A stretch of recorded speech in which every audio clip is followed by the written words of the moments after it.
Hey everyone, and welcome to part 3 of our Siege of Orgrimmar LFR tank guide. Now this wing is called the Underhold, and it contains 3 bosses, all relatively simple, so we should get through this pretty quickly here today. Thanks for watching, here we go. Gonna do things a little bit differently on this one. We're actually starting with the trash for the first boss. Now, the reason we're doing this is because there is a lot of it, and a lot of people don't know the most efficient route to take. So as you saw here, we entered the instance and we immediately took a right, trying to avoid the middle mobs there. Now, as soon as this first pack is dead, you're gonna keep hugging the right here. Just keep pulling. You don't have to really wait like we do here, but just be aware of your surroundings here. There are mobs in here called skullcrackers, and they have a nasty little cleave, so it is good to separate them out.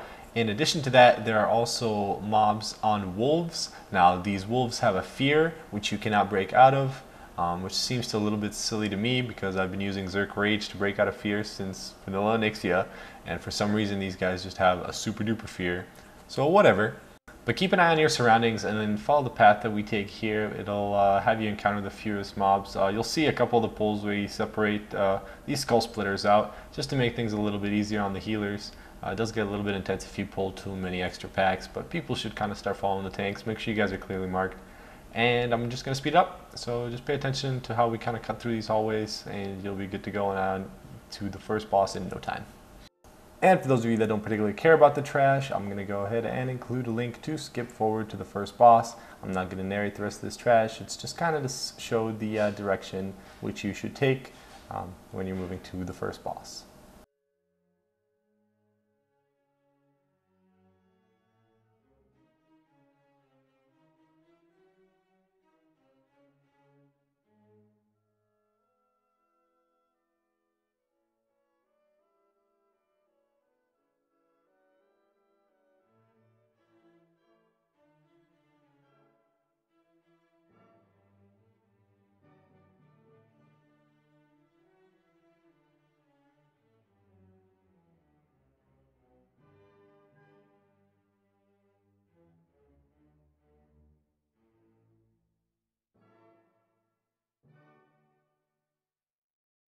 And we're at our first boss. Now the first boss, his name is Malkorok, and he has a rage mechanic. Now, if you see his ability bar filling up, that means he's about to go to phase 2, and you should be about ready to stack, but we'll talk about that here in a second.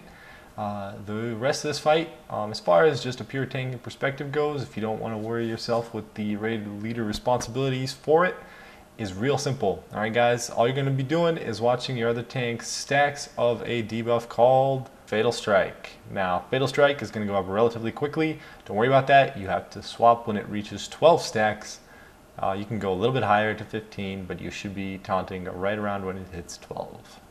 As far as the rest of the abilities in the fight go, I'm going to keep it going at regular speed here to kind of show you what is going on and what you can do as a tank to help the raid out with handling those abilities. The pull, relatively simple, just put his back to the raid and keep him near the center of the room. He's going to recenter himself real quick anyway because he's going to do an arcing smash.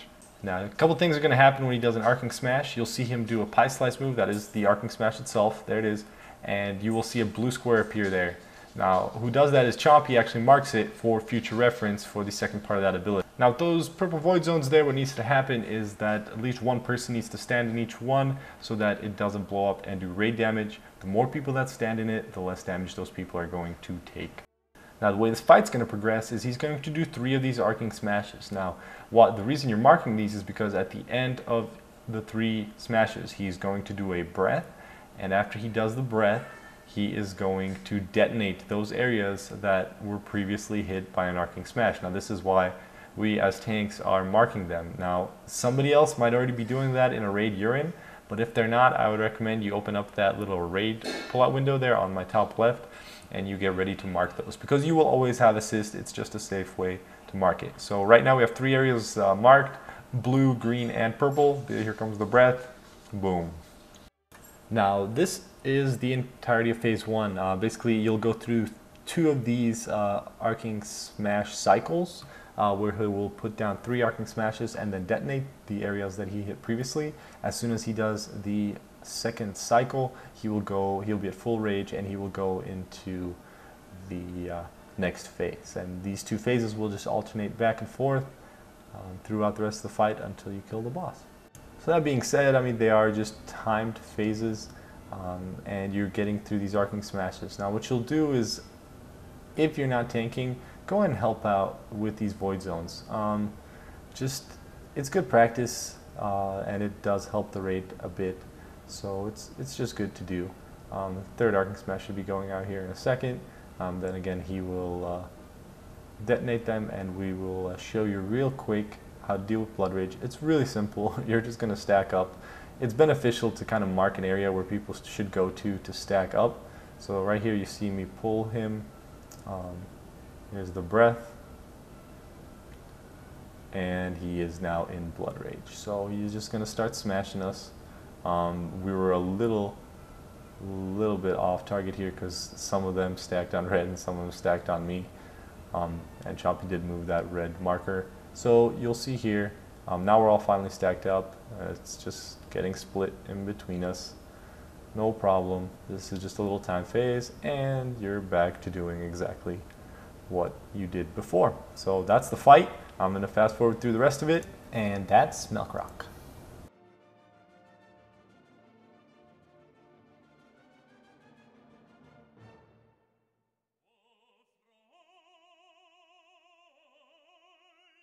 Alright, and here we are at Spoils of Pandaria. Now this is the second boss, and it does take a little bit of explanation to kind of understand what this fight is about. So let me take like a minute or two to explain how the fight actually progresses so that you know what to expect. So as far as the setup of the room goes, you're going to be starting on this middle platform. Now you'll see once I turn my camera around here that we have the grades split into two groups. There's a group over there on blue square where Chompy is, and a group over here on the green triangle. Now the groups should be split up evenly, so set your odd groups to one and your even groups to the other one, and then split the other group up, and then go ahead and just kind of move yourselves over here to these gates that are going to go down. You'll see the spiked gate over here on my right. Now down in these pits, what Garrosh has done is he's stolen a bunch of shit from the bears, and he has put it here in his fortress. So what you're going to be doing is you're going to be fucking his shit up by going in there and wrecking some of these boxes. And the way that this fight progresses is you need to kill a certain amount of ads to fill up a meter, which you'll see in the bottom center of my UI. It'll be covered by my action bars because I still haven't fixed that shit. But each one of the boxes that you kill will go ahead and fill that meter up at a different rate based upon the size of the box. Now, one thing that takes a long time in most explanations of the fight is that people actually concern themselves with what mobs come out of the boxes. Now, I'm not going to do that because this is LFR, and honestly, it really just boils down to avoiding shit that looks dangerous.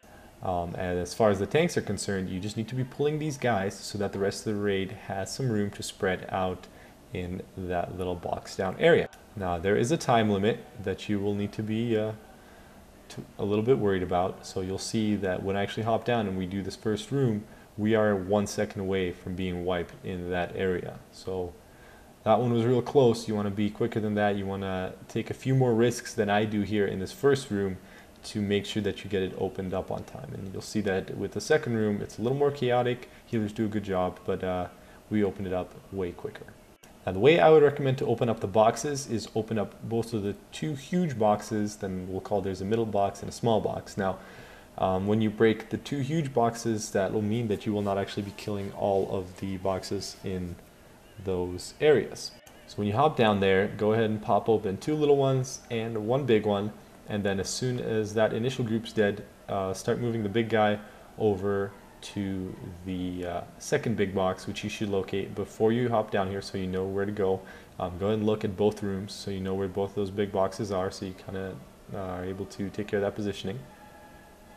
And then honestly, it really is just down to the DPS, killing the mobs quickly enough, and your healers keeping you alive. There are a few other mechanics that the DPS should worry about, but honestly as a tank, if you see shit on the ground, just move out of it. If there's stuff that's chasing you around, get out of it. The big thing here is that you're in control of setting the pace. Now, it's important that you keep the pace relatively quick. Don't ever have any downtime. You'll see we have a little bit of downtime here on this first one because I was being a little bit too conservative. So you want to keep generally when you just have one guy up like this, you want to go ahead and grab a little box as well. Just get it open so that there's a little bit more going on. This right here is way too easy right now for this group. So keep it going. Like I said, you don't have to break both of the two big boxes. You can stick to just doing the little ones and the medium ones. But if you do not break that second big box, you are going to have to kill all of the other boxes within that room. Now what's going on back here that's more for the range DPS to worry about is they're dropping these little bombs onto the ground, those little red markers. You want to move the bosses away from that. Those will eventually blow up after a set time period. It's these big guys that do that ability. So here I break another box, I break a small one. Should have probably broken like 2 or 3 more there. Again, just learning the pace of your DPS. It's good to be a little bit conservative at the start. And then open up more once you know what they're capable of. So you'll notice here as we're going around, there are some yellow pools that are filling up the room. Again, you're just going to run out of room a little bit, but that's fine. Just avoid it. Let your DPS kill. Pick up any mobs that spawn. All of them have an aggro table, especially here in this manted quarter. You see some windstorms there coming around. They just go around in circles and hit you. So just stay out of them. Break the boxes, get yourself out through those pheromones there on the ground, and keep moving. You see us running out of space here a little bit. Finally, some of those despawn, and here we go. We're getting close on the time. Now here we're actually fighting the last 3 mobs that we need to unlock the gate. So right here you see me running with just a few seconds left there at the timer at the top to click this gateway, which is what you need to do. You need to manually click it to open up and go into this next quarter. Now when you click that, some of the ads that spawn don't necessarily despawn. So you need to make sure that anything that's still left over back there is on you and you drag it into this next one.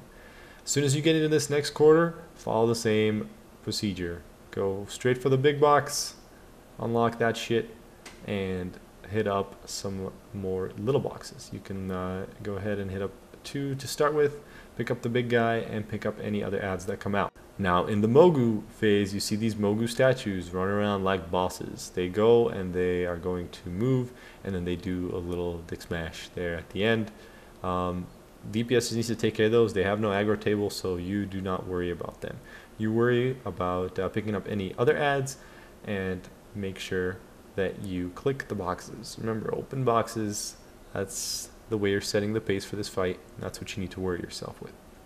So again, remember, once you get the first big guy down, open up the second big guy, and then keep moving through all of that. So here comes the second big guy. I'm actually going to spawn 2 here in a second, which are going to give me some robots. And when those robots are up, you do actually need to keep an eye on underneath you, because they will do an ability that spawns a big red dangerous area beneath you. And here I am opening up the first robot. Again, like I said, this fight looks real complicated and all of that, but biggest thing you need to worry about is just keeping the pace up, making sure there's always something for the DPS to kill. Never overwhelm them. Again, it's just kind of getting to know that raid group that you're with. Hopefully there's a few guys that can carry your DPS, and you see right there is that kind of flowy red stuff that I just walked into. It's called Matter Scramble. Stay out of it. It does a little bit of damage, and try to keep the bosses away from it, because melee will undoubtedly stand in it as well. These little statues, they're just little ads. Just pick them up, kite them around, and again keep moving the bosses around. And now we're at the end of the fight. That mob right there is the last one to go down. You do need to still pull the lever here, so go ahead and approach it, and you click it. This will go ahead and finish up your side. Hopefully the other tank side is doing just fine. Again, there's 4 quadrants total. Each group is responsible for 2. You can click these chains over here and get ported back up to the middle, and then you can actually go to that other side and help them out if they're struggling behind. So your whole group over there, if you're finished early, you can go over there. They gotta click their lever as well. So that's the fight. Yay, spoils. And the final boss in this wing is called Tok The Bloodthirsty, and he is just a T-Rex. I mean, look at his little baby arms. Anyway, this little dino, all you gotta do as a tank is you gotta position him right, because he's going to have a frontal cleave and a rear tail swipe.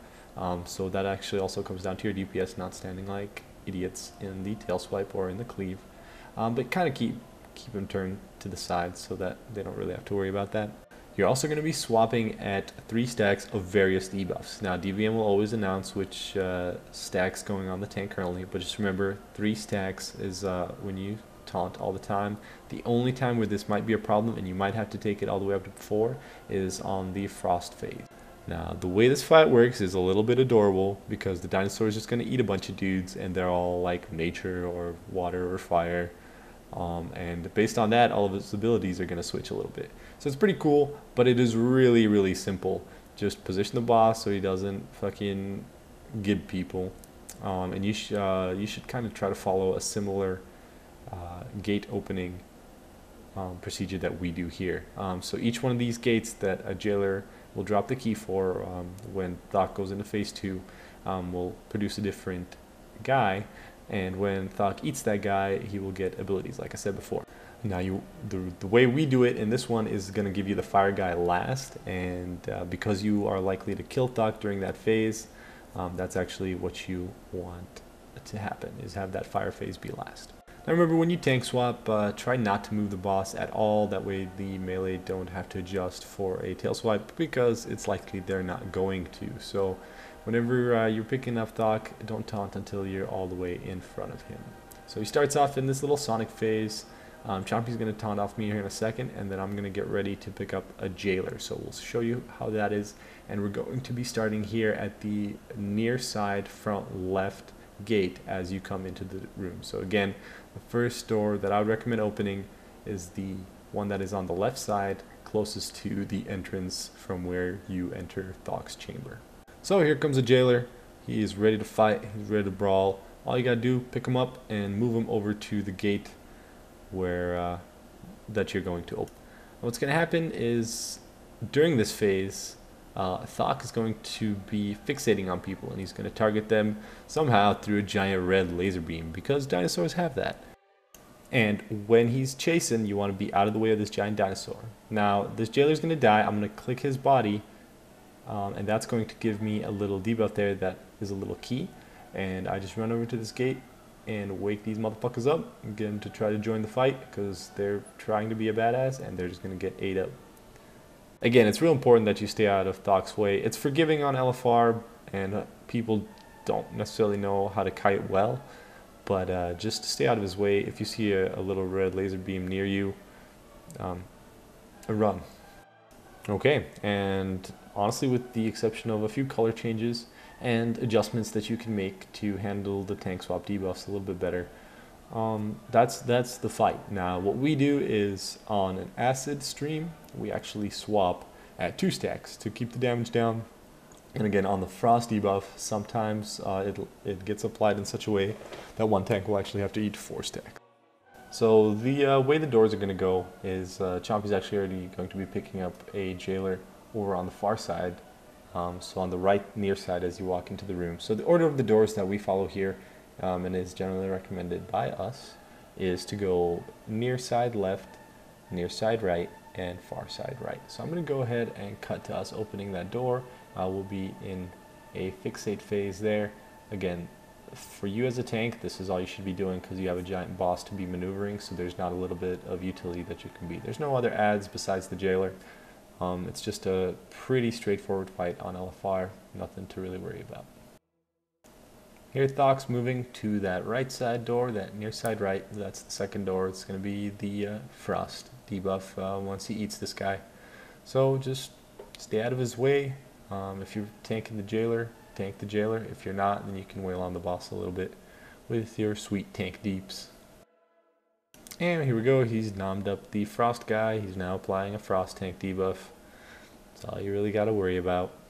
And finally, we'll show you the fire phase, because you do need to be moving and kiting the boss in the fire phase. So that is just something that we'll demonstrate here. Alright, and Thok ate the fire guy. So what's going to happen here, as soon as this phase starts, fires are going to start spawning around the room.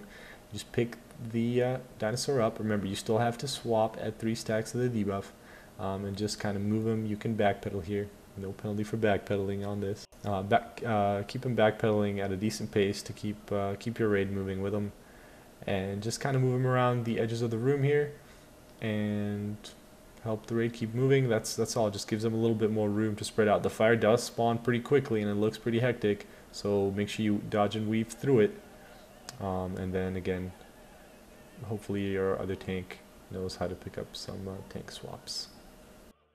And well, that about covers it. That is it for the third wing, the LFR tank guide, again, for Siege of Orgrimmar. This wing is a little bit of a calm before the storm kind of deal, because the fourth wing is difficult. So bear with us while we finish that guide up. It'll be out here very shortly. We're just working on kind of nailing down the garage temp so we get a fight that looks good. And I'll have that to you guys here shortly. Again, thank you so much for watching. This has been Paul. And I'll see you next time.